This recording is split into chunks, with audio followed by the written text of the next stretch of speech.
शुरुआत एक बार फिर कर रहे हैं। पेट्रोल डीजल के दाम हर दिन 6 बजे बढ़ जाते हैं और आज भी उसमें इजाफा देखने को मिला है। आपको बता दें 6 बजे से ही, सुबह 6 बजे से नई दरें लागू भी हो जाती हैं। पेट्रोल की कीमत की बात करें तो 75 से 85 पैसे प्रति लीटर बढ़ा है। वहीं डीजल के दाम में भी 75 से 85 पैसे प्रति लीटर तक बढ़ोतरी हुई है।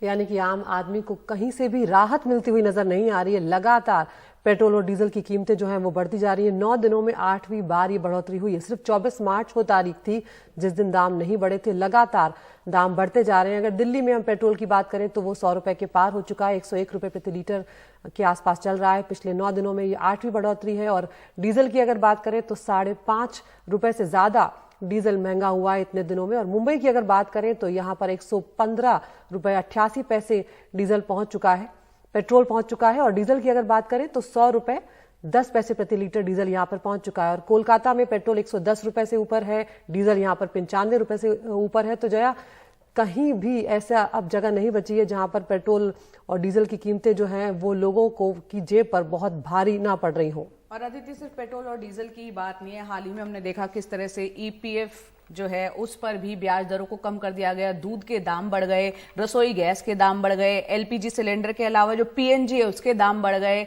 तो जहां देखो महंगाई की मार जो है जनता झेल रही है। और सबसे बड़ा सवाल यहां अदिति ये भी है कि पेट्रोल डीजल की जो बात की जाती है, क्या वजह है कि 5 राज्यों में जब चुनाव होते हैं उस दौरान उन पर वो कंट्रोल रहता है, नहीं बढ़ते हैं।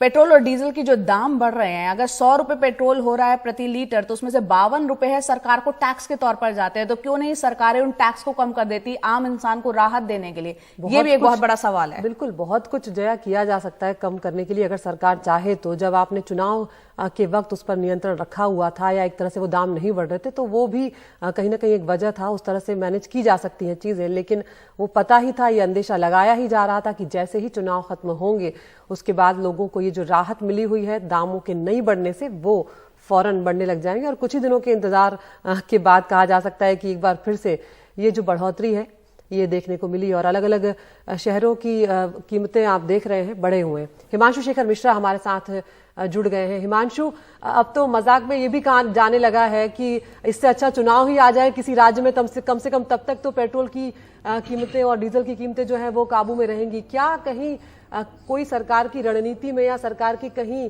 सोच में ये बात है कि कुछ जो वैट या एक्साइज ड्यूटी है उसमें थोड़ी राहत दी जाएगी लोगों को? हालांकि कुछ वक्त पहले दी गई थी।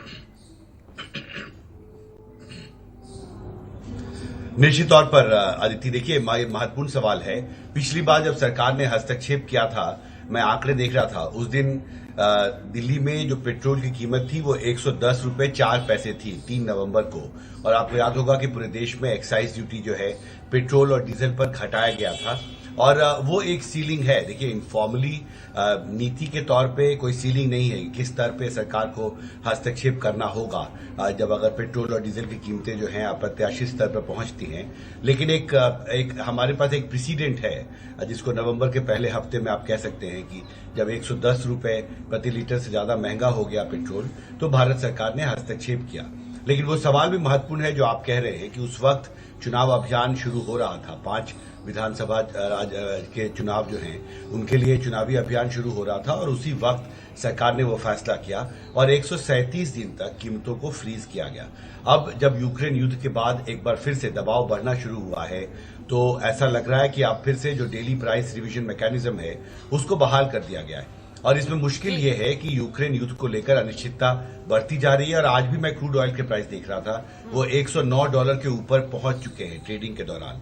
यानी ये जो ट्रेंड है, अगर सरकार हस्तक्षेप नहीं करती है तो पेट्रोल डीजल महंगे होते रहेंगे। जी बिल्कुल हिमांशु, यहाँ पर जैसे कि आपसे लगातार चर्चा होती है और महंगाई पर इसका सीधा सीधा असर देखने को मिलता है जब पेट्रोल डीजल के दाम बढ़ते हैं। हम जानते हैं, अभी हम बात कर रहे थे कि किस तरह से एलपीजी के दाम बढ़े, पीएनजी के, सीएनजी के, ईपीएफ पे जो ब्याज दर थी उसको कम कर दिया गया, दूध के दाम बढ़ गए। तो कि आम इंसान बुरी तरह से पिस रहा है, वो भी तब जबकि उसकी कमाई उस तरीके से हो नहीं रही। आपसे समझना चाह रहे हैं, सरकार चाहे केंद्र सरकार हो चाहे राज्य सरकार, एक बहुत बड़ा हिस्सा टैक्स का उसको जाता है पेट्रोल डीजल का। अंतर्राष्ट्रीय बाजार में कच्चे तेल की कीमत भले ही बढ़ रही हो, लेकिन सरकार चाहे तो इसको रोक सकती है, जो सीधा मार जनता पर पड़ रही है।